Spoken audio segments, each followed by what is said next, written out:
আর এবারে বাংলায় ভরাডুবির কাটাছেড়া দিল্লিতে ভোটের ফলের ময়নাতদন্তে বিজেপি। আজই দিল্লিতে সব রাজ্যের সভাপতিদের নিয়ে হবে বৈঠক। বিজেপি নেতাদের সঙ্গে থাকবেন, বৈঠক হবে, সেই বৈঠকে থাকবেন জেপি নাড্ডা, অমিত শাহ, বৈঠকে থাকবেন সুকান্ত মজুমদারও।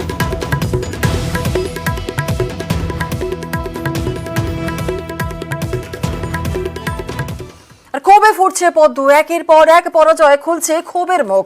দিলীপ সৌমিত্রর পর এবার মুখ খুললেন লকেটও। লকেটের পর সরব হয়েছেন অমৃতাও। আর ভোটের টাকা খরচে দুর্নীতি, কৃষ্ণনগরে বিজেপির তহবিল ৯-৬ অভিযোগ। দুর্নীতির অভিযোগে সরব খোদ বিজেপি প্রার্থী অমৃতা রায়। দুর্বল সংগঠন এবং একাধিক গোষ্ঠীর অভিযোগ রাজমাতা অমৃতার। আমি যেটা দেখলাম, প্রচন্ড লবিং আছে, গোষ্ঠীদ্বন্দ্ব খুব ভালো রকম আছে। এই পার্টির সঙ্গে ওই পার্টির বনে না, ওই পার্টির সঙ্গে এই পার্টির বনে, আমি জানি না সেটা। তো আমার একটু কিরম মানে বন্দি বন্দি লাগতো। তো এই গোষ্ঠীদ্বন্দ্বটা কিন্তু পার্টিটাকে শেষ করে দিচ্ছে। সেরকমভাবে সংগঠন না থাকে এখানে কিন্তু আগামী দিন আরো মুশকিল হবে। আমি শুনেছি প্রচুর টাকাও এসছে ইলেকশনের মাধ্যমে, ইলেকশনের জন্যে। তো সেই টাকা আমার বেশ অপমানিত লেগেছে যে আমাকে কিচ্ছু জানানো হয়নি। তারা নিজেদের মতো খরচা করেছে বা নিজেদের ডিসিশনে খরচা করেছে, আমি কিছুই জানতে পারিনি। আর যেটা আমার ভয় ছিল যে যেহেতু আমি ক্লিন লোক, সেখানে আমার ঘাড়ে না দায়টা এসে পড়ে। আর এদিকে জিতেও ক্ষোভ সৌমিত্রর। রাজ্য কমিটি থেকে বাদ দেওয়ায় ক্ষোভ, অযোগ্যদের সামনে সারিতে রাখার অভিযোগ তোলেন তিনি। কেন্দ্র বদল দাম্ভিকতার পরিচয় বলে চাঞ্চল্যকর দাবি, তাকে মন্ত্রী করা উচিত বলেও মত সৌমিত্র খার। তৃণমূল সরকারের সঙ্গে সমন্বয়ে কাজের বার্তা। সৌমিত্রবাবু, বিষ্ণুপুরের লড়াইটা কতটা টাফ ছিল আপনার জন্য? লড়াইটা প্রথম থেকে হালকা ভেবেছিলাম, কিন্তু ভোটের রেজাল্টের দুদিন আগে ভাবলাম কঠিন লড়াই হতে চলেছে। এটা যে কেউ জিততে পারতো, খুব সামান্য ভোটে জিতেছি। কিন্তু মনে করেন মন্ত্রী হওয়া উচিত আপনার? মন্ত্রী হওয়া উচিত তো সে তো নিঃসন্দেহে। ওয়েস্ট বেঙ্গলের সবচেয়ে সংসদীয় রাজনীতিতে তো আমি তো সিনিয়র লিডার, এবং রাজনৈতিকভাবেও তো সিনিয়র লিডার। যুব মোর্চার প্রেসিডেন্ট ছিলাম, 3 বারের সাংসদ, 1 বারে বিধায়ক। মন্ত্রী করবেন কি করবেন না সেটা কেন্দ্রীয় নেতৃত্ব ভাববে। আপনার অভিজ্ঞতা কি? রাজ্য নেতৃত্ব তারা প্রত্যেকেই বলছে যে কেন্দ্রীয় নেতৃত্ব, লকেট চ্যাটার্জি বলছেন যে কেন্দ্রীয় নেতৃত্ব খুব ভালো, দিলীপ ঘোষ বলছেন যে হারানোর জন্যই নিয়ে আসা হয়েছে। কি আপনার অভিজ্ঞতা কি? আমাদের রাজ্যে যে 25 জনের কোর কমিটি হয়েছিল, সেটা তো আমার জায়গা ছিল না।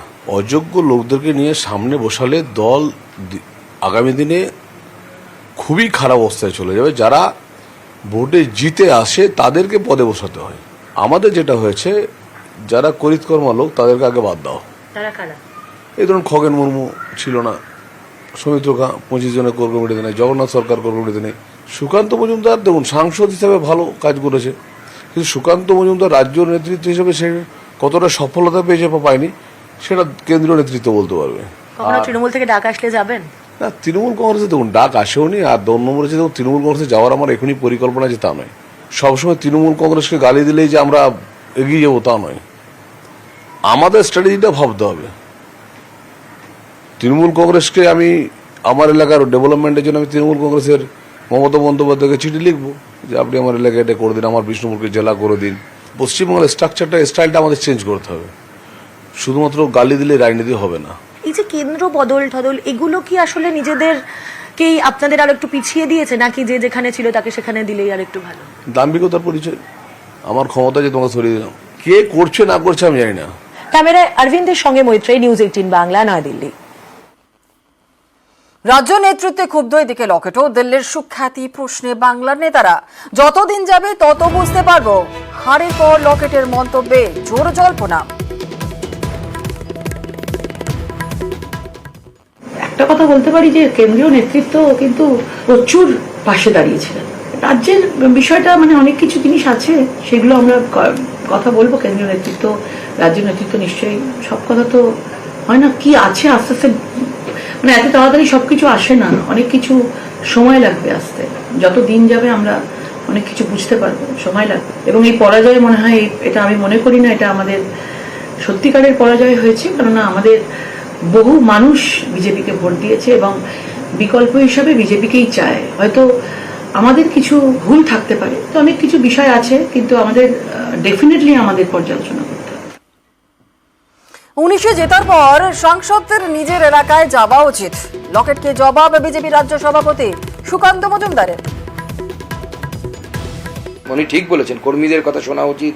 সেজন্য যে সমস্ত সাংসদরা জিতেছেন তাদের বারবার নিজের এলাকায় যাওয়া উচিত। 19 সালের পরে যারা জিতেছিলেন তাদেরও বারবার নিজের এলাকায় যাওয়া উচিত ছিল, তাহলে পরে এত সমস্যা হতো না।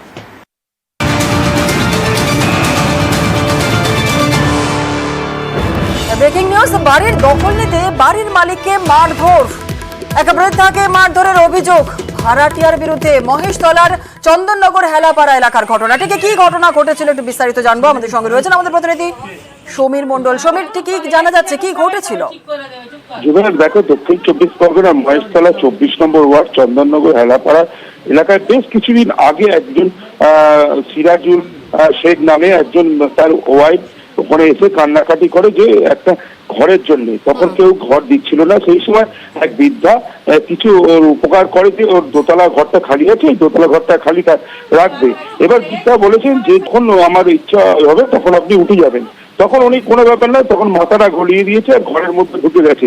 ঢোকার পরে তারপরে বেশ কিছুগুলি কাটার পরে তারপরে সেই সিরাজুল শেখ এবং তার ওয়াইফ বেশ কিছুদিন ধরে ওই উল্টে ভাড়া না দিয়ে ওই বৃদ্ধাকে মারধর করে এবং বহুবার মারধর করে। ক্লাবের লোকরাও এসে অনেকবার বিচার করেছে, তাও হয়নি।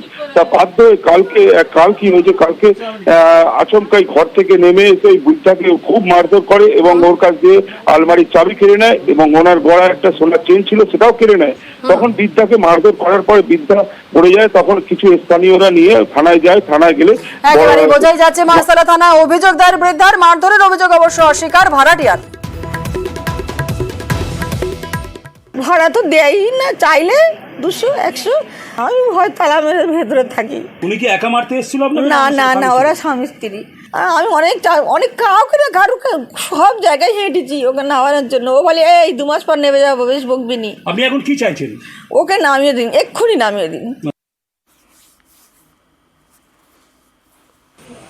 এর আগে কেস করেছে আমাদের দুজনের নামে। আচ্ছা কেস করেছে, সেটা কেস মিটিয়ে আসা হয়েছে। আচ্ছা, আবার এই এই ভোট দিয়ে আজকে থেকে আপনারা এলেন। এর আগে একটু আগে 10 মিনিট আগে পুলিশ এসেছিল। কি বলছে পুলিশ? দুপুরের সময় ঝামেলা হয়েছে, ঝগড়া হয়েছে।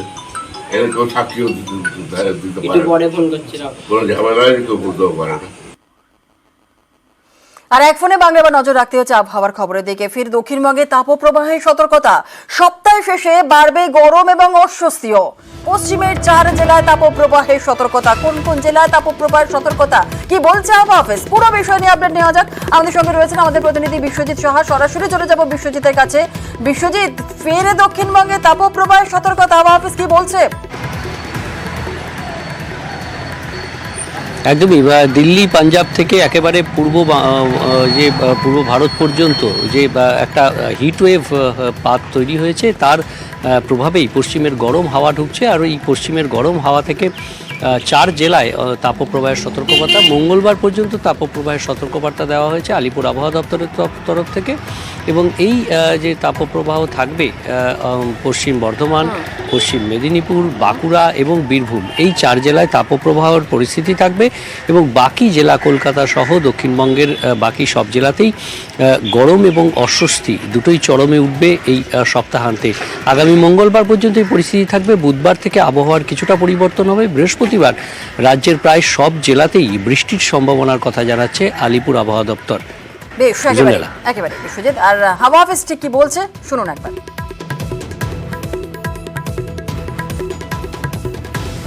I don't find any indication in the flow pattern for conducive for monsoon onset over our Dokhin Bongo before its normal onset date. Normal onset date মোটামুটি 10-12 তারিখের পর হয়তো কিছু হলেও হতে পারে, বাট এই মুহূর্তে কিছু নেই।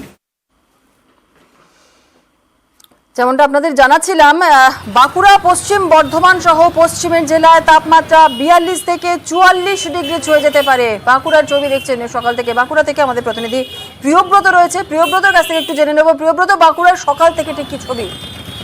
দেখো জুনেলা, সকাল থেকেই কিন্তু চড়া রোদ উঠছে এবং যে গুমোট ভাব রয়েছে সেই গুমোট ভাব কিন্তু রয়ে গেছে।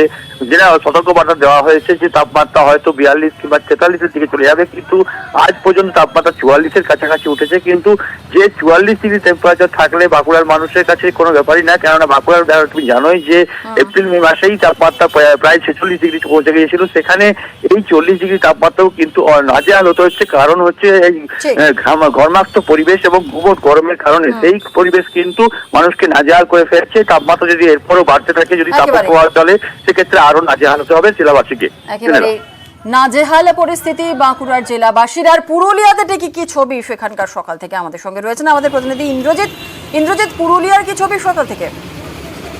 দেখো শুনলো একেবারেই প্রিয়ব্রত যে বলছিল বাঁকুড়া ঠিক একই রকম বাঁকুড়ার মতো অবস্থা। পুরুলিয়াতে 40 ডিগ্রি পেরিয়ে গেছে তাপমাত্রা এবং ব্যবসা অস্বস্তিকর গরম। বেলা বাড়তেই চড়া রোদ এবং রাস্তাঘাট কার্যত ফাঁকা হয়ে যাচ্ছে, গরমে নাজেহাল। জেলার মানুষ চাইছে একটা বৃষ্টি না হলে এই অস্বস্তিকর গরম থেকে মুক্তি নেই। এবং এই তাপমাত্রা দিনে দিনে বাড়ছে, প্রায় যেটা বললাম তোমাকে 40 ডিগ্রির কাছাকাছি তাপমাত্রা চলে এসছে এবং তাপমাত্রা আগামী দিনে আরো বাড়বে বৃষ্টি না হলে। এবং সকাল থেকে আমরা দেখছি যারা বাইরে বেরোচ্ছে একেবারেই অস্বস্তিকর গরমে অসুস্থ হয়ে পড়ছে এবং এই গরম থেকে মুক্তি পেতে বৃষ্টির জন্য চেয়ে রয়েছে জেলার বাসিন্দারা, একেবারেই চাতক পাখির মতো। বেশ, ধন্যবাদ।